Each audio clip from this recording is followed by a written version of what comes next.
And we're getting some new alerts right now. Sources have told WION that Pakistan's Foreign Minister Shah Mehmood Qureshi has sent a congratulatory message to India's newly inducted External Affairs Minister, Dr. S.Jaishankar. Qureshi also advocated talks between the two sides. And joining me for more on this story is our principal diplomatic correspondent, Siddhant Sibal. A very good morning to you, Siddhant. This looks like a fresh start there between India and Pakistan. Well, of course, we are getting this information, and this is confirmed that the Pakistani Foreign Minister has written a letter to the new Indian External Affairs Minister, Dr. S.Jaishankar, who was the former Foreign Secretary. In the letter, he has talked about dialogue between New Delhi and Islamabad. We have seen that there have been speculations that next week, when the SCO summit takes place, in which both the Indian Prime Minister and the Pakistani Prime Minister will be face-to-face for the first time, there was speculation that there might be talks, but this was clarified by the spokesperson of the Indian External Affairs Ministry yesterday, Ravish Kumar, in response to WION's question, clearly saying that there are no possibility of talks since there has not been any proposal from the Pakistani side, but speculation has been rife. We know that the Pakistani Foreign Secretary was here in India, in Delhi. Shah Mehmood was in India this week, but that has been called as a personal visit by the Indian External Affairs Ministry. He went to Jama Masjid on the Eid day. Remember, his family is still here because he was a former Pakistani envoy to New Delhi, and we know that he came to get back his family, bring them back to Pakistan. But clearly, India-Pakistan relation, never say never, as they say.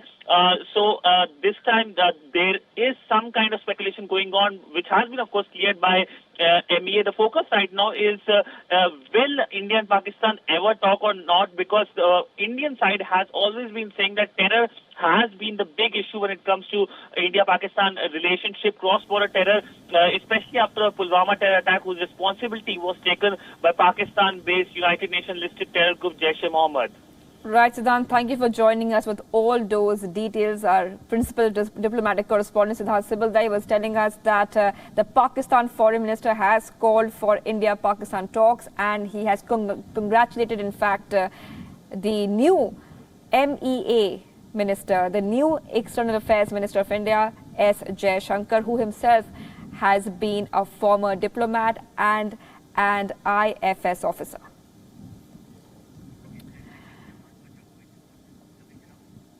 Now, India is planning to order ride-hailing services like Ola and Uber to convert 40% of the fleet of cars to electric by 2026. To achieve that, the taxi services will have to start the conversion process from next year itself. Some taxi players like Ola have tried to operate electric cars before, but had little success due to inadequate infrastructure and high costs. Nevertheless, New Delhi is trying to speed up the electrification process in the country to reduce its oil imports and curb pollution. Indian think tank Niti Aayog is largely working with 4 ministries on the EV policy. They are ministries of road transport, power, renewable energy and steel. Now, here are some of the recommendations that have been made by the ministries. From 2026, all new cars sold for commercial purposes should be electric, which of course applies to Uber and Ola as well. Now, while motorcycles and scooters that are used for commercial purposes need to go electric from 2023, this includes the bikes for vehicles that food delivery services or e-commerce companies use, for instance, and not just for commercial purposes. Recommendations have also been made for having electric motorbikes, scooters for private use and electric rickshaws within the next 6 to 8 years. The committee has also suggested, in fact, a plan to gradually introduce electric buses in Indian cities. The goal is 30% electrification by 2026.